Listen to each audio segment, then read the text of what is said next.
Primeiro nós vamos trabalhar a licitação das obras públicas, depois a gestão dos contratos de obras municipais, depois falando um pouco sobre o controle, tanto interno quanto externo, da administração pública voltado às obras, né, e à gestão de contratos, e, por fim, finalizar com as sanções administrativas no âmbito da licitação e do contrato de obras municipais. Quero chamar a sua atenção para esse termo, licitação. Então, entenda assim, esse conceito que você conhece de que o Brasil seja um país bagunçado, é um país que ninguém cumpre nada, ou é um país, sei lá, eu tenho ouvido muito isso e tenho estado muito preocupado com essa depreciação do nosso país. Talvez por falta de conhecer outras opções, ou até conviver, ou até buscar conhecimento de como funciona em outros lugares do mundo, e até correlacionar o Brasil do que ele evoluiu. Em 1993, em 21 de junho de 93, portanto, tem o quê? 30 e poucos anos? 35 anos. Tem tudo isso? 25 anos. A lei de licitações atual nasceu lá, a 8666. Um país de 500 anos, nós termos uma lei de licitação de 25 anos, ela é bem recente, uma meninota, né? Uma menina. Aliás, a nossa Constituição Federal estará completando neste ano 30 aninhos. 30 aninhos, hoje em dia, os filhos nem saíram de casa ainda. Ainda estão lá pendurados na casa do pai e da mãe, não querem se casar, ainda estão por lá ainda. 30 anos não é mais, sequer você pode dizer que é uma pessoa de meia idade. Já ainda é alguém que se acha jovem, que não tem filhos, numa grande parte no país, salvo, obviamente, algumas exceções. Mas é novo, muito jovem. A nossa Constituição é muito jovem. E a Lei 8666, muito jovem também. 25 anos. Pois bem, ela é elogiada pelos organismos internacionais. Então, se você pensar que ela é ruim, tire isso da cabeça. Ela está, inclusive, agora em revisão. O Congresso está se reunindo lá nas comissões para tentar modernizar um pouco mais essa. Temos até alguém aqui de Curitiba, um professor da Unipública, que estará participando desse grupo de discussão nacional para modernizar a licitação pública, a lei licitatória. Mas de lá para cá já surgiu uma outra lei mais recente, tratando do pregão, criando uma outra modalidade. Já tivemos várias emendas na 8666, e tem até alguns estados e municípios que criaram as suas leis de licitações, complementando a 8666. O município não tem competência para criar uma lei de licitação que conflite com a lei federal, porque a competência para regular licitações é do governo federal, da União Federal. Pois bem, mas aqui no estado do Paraná tem uma lei de licitações. Ela teve até questionamentos no Supremo Tribunal Federal da sua legalidade, mas está tudo certo. Ela complementa, ela fala alguma coisa que a lei de licitações não explicou corretamente, mas ela não conflita. Então nós temos toda uma legislação falando de licitações públicas. E aí é que eu pergunto a vocês, o que significa licitação? Alguém sabe? O que é essa palavra? O que representa isso para a área pública? Licitação. Transparência? Licitação seria transparência? Mais alguma coisa que você se lembra falando de licitação?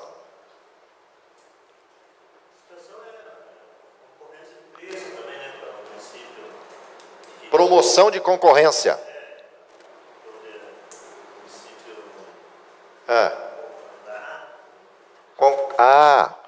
Concorrência para comprar mais barato.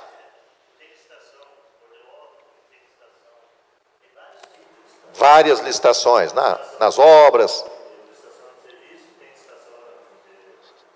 serviços, produtos, bens, móveis, imóveis.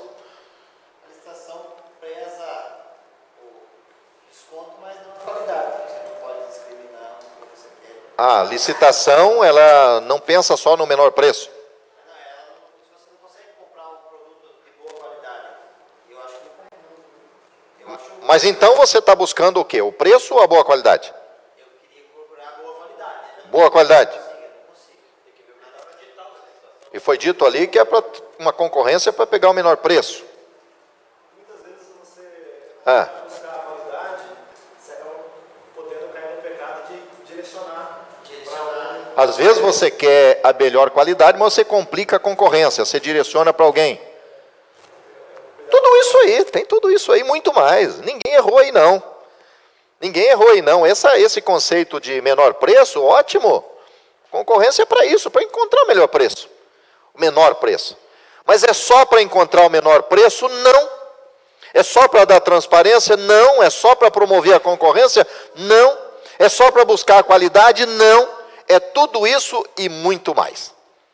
É para promover a isonomia, a oportunidade daqueles que estão lá fora negociar com o poder, ter chance de negociar.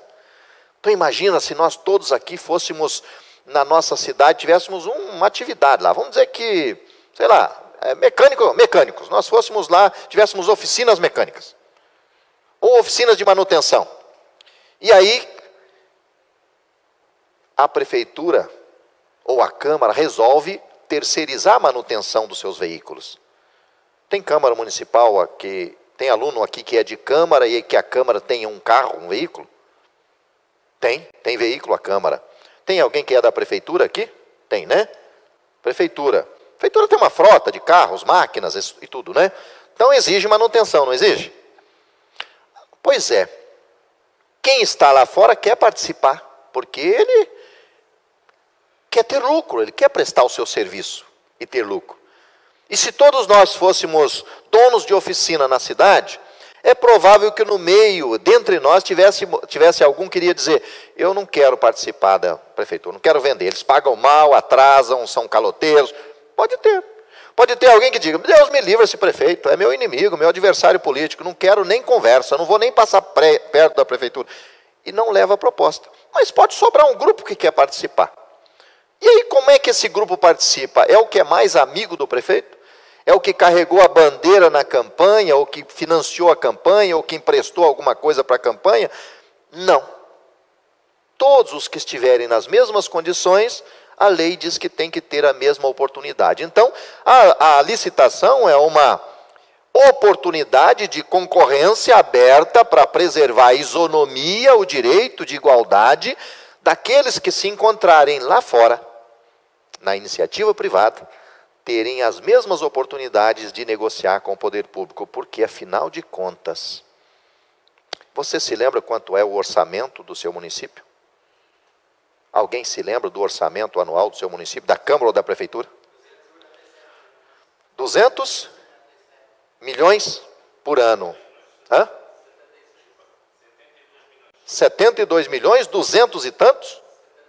76 milhões. Gente, é muita grana.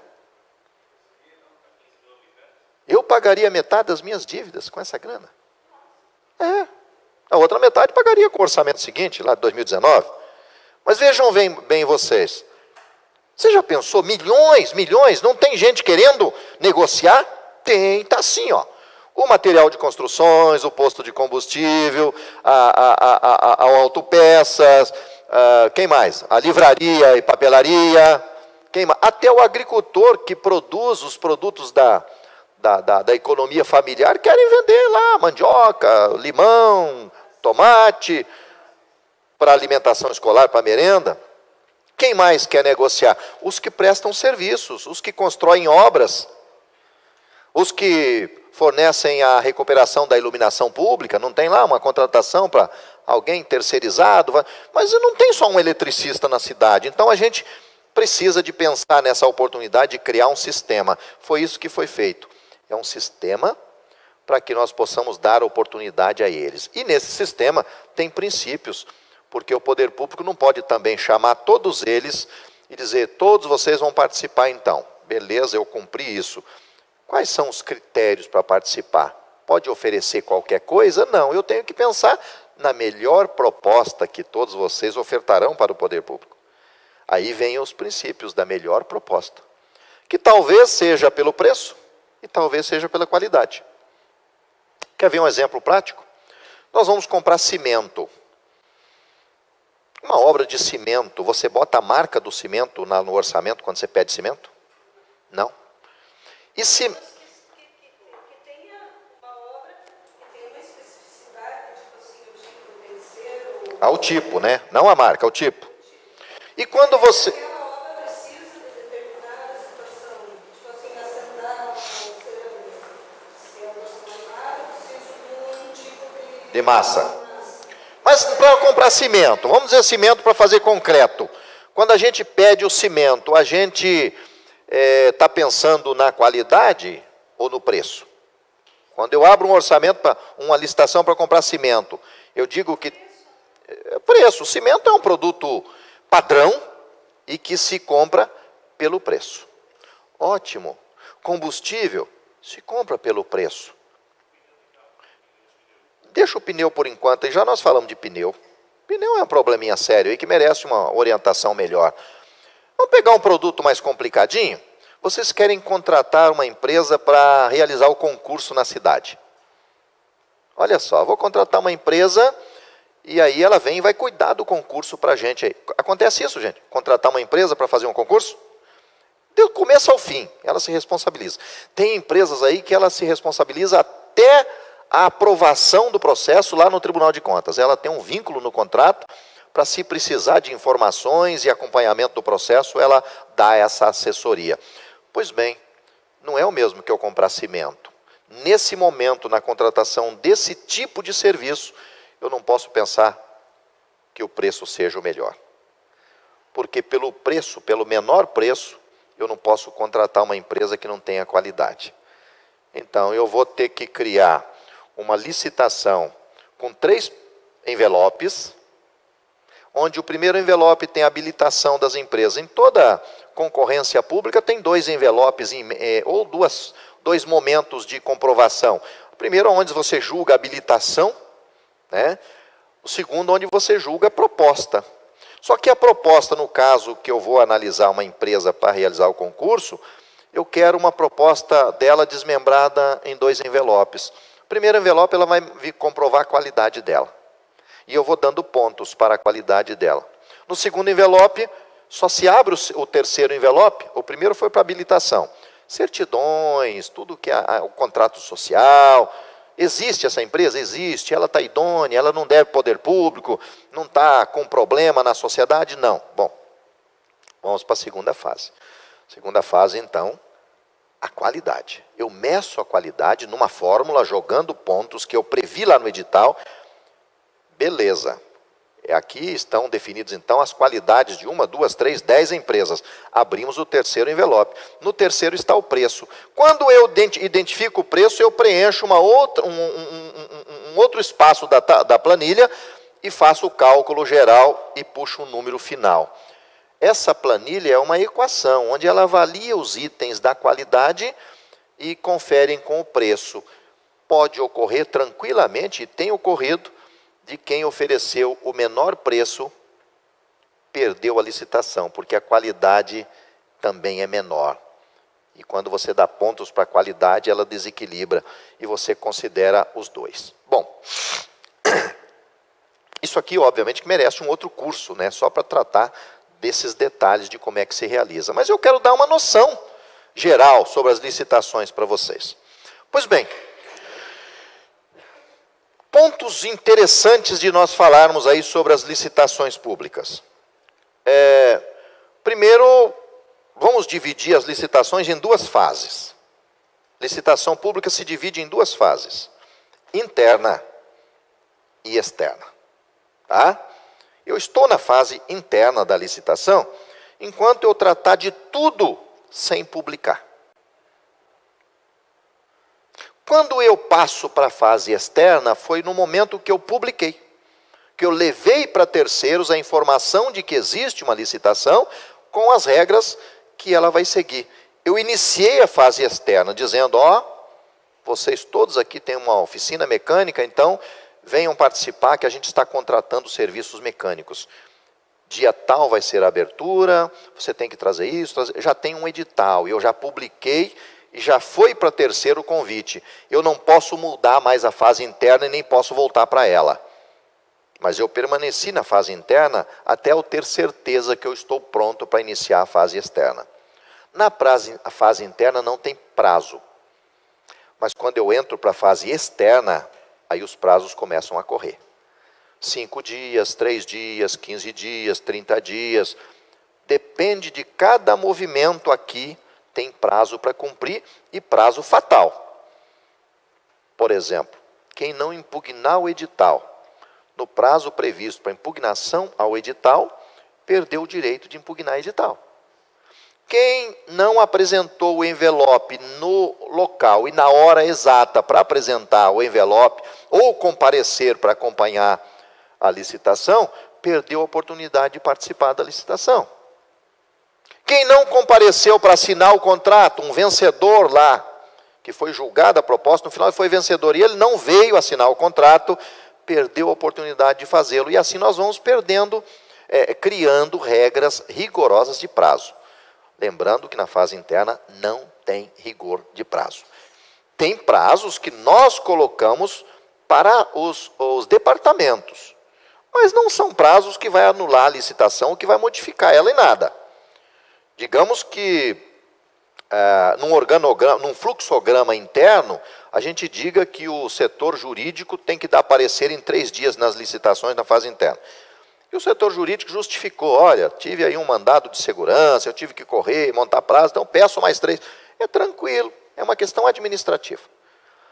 Na fase externa, se o cara chegar, eu cheguei atrasado, mas eu quero participar, e você aceitar, gerou motivo para os outros anular todos os atos realizados ali. Então, é muito rigorosa essa questão a partir da fase da segunda fase, também chamada de fase externa. Diga, meu caro Vinícius. Eu tenho uma obra e nela no edital tem atestado de visita. O atestado de visita, se a empresa não fizer a visita na obra, é impeditivo de... Desculpa, Vinícius, eu acho que eu não havia ligado, hein? Vamos conferir aqui. Chegou. Então, voltando. Eu Tá. tenho uma obra, no edital dessa obra, já na fase externa, já está pedindo atestado de visita. Certo. No edital. No pedir. edital. Certo. Esse atestado de visita, ele é impeditivo se a empresa não fizer? Boa pergunta, Vinícius.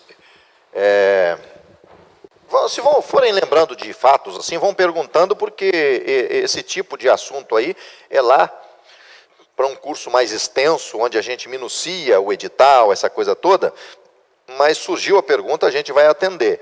Tem uma história aí de exigir atestado de visita, porque entende o seguinte, que quem vai ser contratado tem que ver primeiro o local, para depois não reclamar, dizer, não me avisaram que tinha uma quebrada, não me avisaram que tinha um barranco, não me avisaram que era um brejo, um banhado, um pantanal, não me avisaram que tinha um rio, não me avisaram que não tinha isso, que tinha aquilo. Para alguns tipos de serviços é necessária a visita. Muito cuidado, porém, com essa exigência onde não couber. Então, ela é utilizada muito, Vinícius, para direcionar licitações e restringir a participação de outros. Vou te dar um exemplo. Você está abrindo um edital para obras públicas, de edificação, de reforma, seja lá do que for.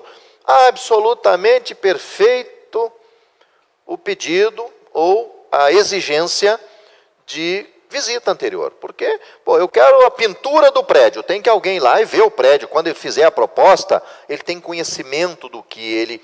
mas me deu a metragem, tá bom, não. Quer saber se tem que botar escada, mais escada, dá para subir, dá para... Reforma, qualquer tipo de obra, manutenção e construção, cai perfeitamente. E quem não atender, isso é motivo para desclassificação na fase de habilitação da empresa respectiva. Só não estendam essa exigência para alguns outros tipos de serviço que não necessitam. Por exemplo, que é recorrente aí a exigência de visita e que os órgãos fiscalizadores estão anulando essa exigência, e quando a minha empresa é desclassificada porque eu não trouxe o atestado de visita, esses órgãos externos, Ministério Público, Tribunal de Contas, está anulando a licitação porque me impediu de participar, exigindo um documento que não precisava. Um objeto recorrente nisso é a contratação de cursos de capacitação. Então vai lá, realiza, um curso de capacitação aqui, vai ser na sede, na Câmara Municipal. E exige visita. Por que a empresa vai se deslocar daqui para ir no Amazonas, para ir lá numa Câmara Municipal, visitar a Câmara para saber se um curso como esse, se está tudo certo? Se não der esse espaço aqui, pega um outro espaço, aluga um espaço, telefona, procura saber, vê fotografia, tem várias maneiras de ficar sabendo. Mas eles colocam no intuito exatamente de exigir que os demais de longe venham. Para quê? Para dar oportunidade dos que estão perto, ou que alguém já ajustou ali a contratação, espantar aqueles que estão longe e vir só porque não compensa. Então a gente tem questionado, e a Unipública mesmo questiona isso, e está muito pacífico. Não é para esse tipo de serviço que você vai exigir uma visita técnica, porque não justifica. Ok? Só um segundinho. Vamos aqui, que os colegas acompanham. E aí nós já voltamos para a questão das modalidades. Assim, para a engenharia, geralmente tem as visitas técnicas, né? Uhum. Geralmente tem. Geralmente justifica, tem. inclusive. Daí, assim, o município tinha marcado data para fazer essa... O ideal é isso. Marcar data. Só que, assim, começaram a contestar o município, porque, às vezes, de repente, a empresa não pode, né? Mas também o profissional que está lá, no caso eu, é só 20 horas. Daí, o que a gente tem feito? Permite que eles venham em outras datas, certo? Mas que agende com antecedência. Porque também não pode ser a qualquer momento. O município também tem que estar dispondo do profissional ali na hora. Claro. Mas começar a contestar se marcar o dia com o dia e hora marcada. Tá certo. O ideal é o período. Bota a semana. Então você vai ser daqui 15 dias a apresentação da proposta. Então semana que vem inteira nós estamos disponíveis para as visitas. O período de X a X. Escolha o melhor período para você, agende conosco pelo telefone tal, pelo e-mail tal, e nós vamos aceitar. Depois disso não, nem antes disso não. Coloque data limite, nunca coloque assim, tem que ser no dia tal, porque aí você vai realmente causar uma exigência desnecessária, uma restrição para quem quer participar. Contestam, se você botar uma data única, contestam sim, e com razão. Com razão. No caso de obras, realmente é uma exigência bem válida, mas o que eu vejo, muitas vezes, até no município a gente faz, que eu acho que até é uma maneira de resguardar o município, de evitar que a empresa alegue que não conheça o local e queira pedir um aditivo, por qualquer motivo que seja feita a visita ou um termo de responsabilidade por conhecimento da área, ou que a empresa, tipo assim, já se exime de pedir qualquer coisa advindo de não conhecer o terreno. Isso é válido. É válido. Se constar no edital que você aceita um termo de renúncia do direito da visita, também é válido.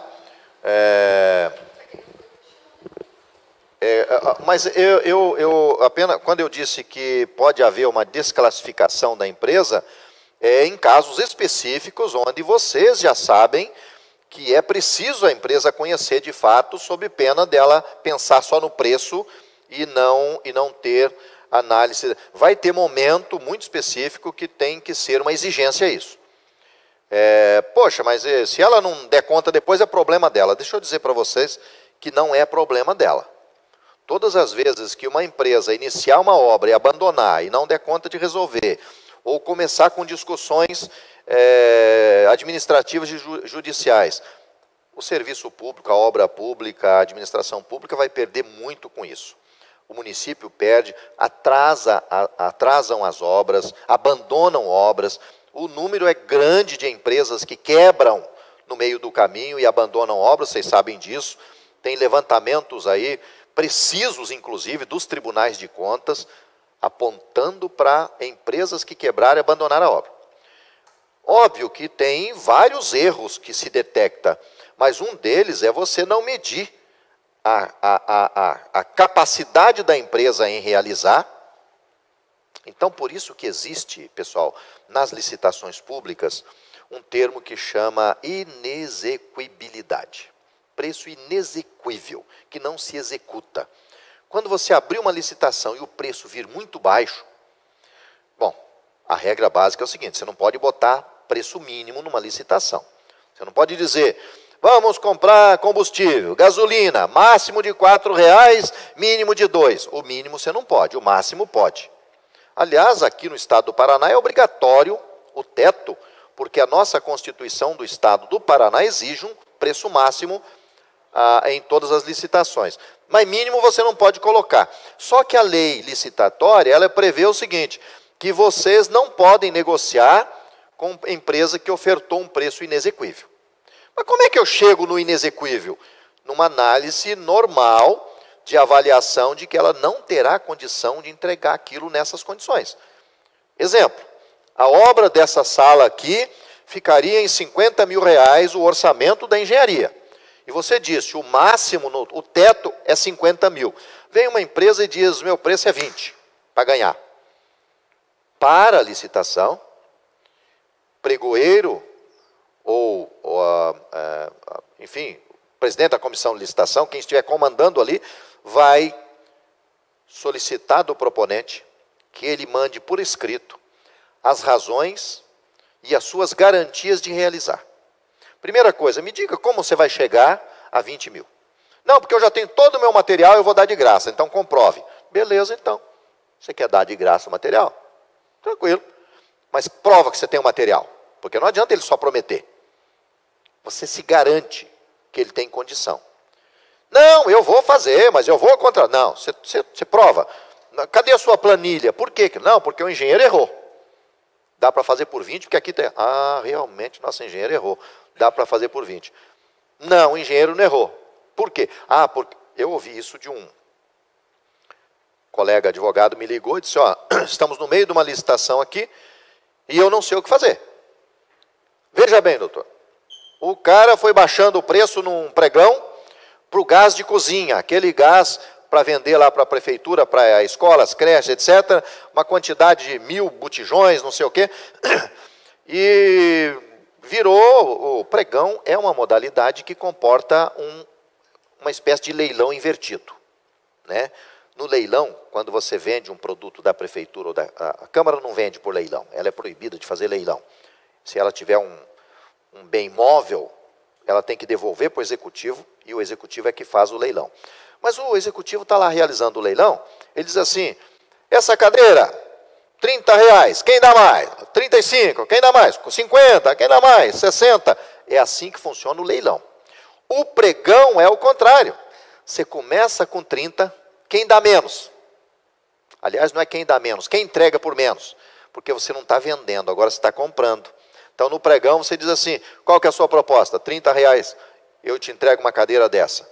E você, 29. E você, 28, 27, 26, 25. Pô, está vendido, quem vai entregar vai ser por 25. E o colega me disse, aqui no negócio do gás, o cara está dizendo que entrega por 27. O botijão. O botijão está 50, 60 conto, né? Em torno disso. O botijão de 13. Entrega por 27. Eu disse, você já perguntou para ele como é que ele vai entregar isso? Porque os concorrentes dele estão dizendo aqui que isso é loucura, que custa quase o dobro disso para eles. Pergunta para ele aí, já perguntei, doutor. E o que ele disse? Ele disse o seguinte, que no mandato passado, era o concorrente dele que vendia para a prefeitura, mas que agora ele vai quebrar esse cartel, agora é ele que vai vender, custe o que custar. Mas isso é o gosto, pelo gosto dele, ele vai vender nesse preço? Eu digo, e ele tem estrutura, a empresa dele, peça para ele mandar por escrito a garantia de, se ele não entregar, ele pagar a multa. Porque se ele não entregar lá na frente, a prefeitura não pode deixar passar desapercebido. Vai ter que meter uma multa por não cumprimento do contrato e ela vai ser até prejudicada porque vai ter que abrir outra licitação.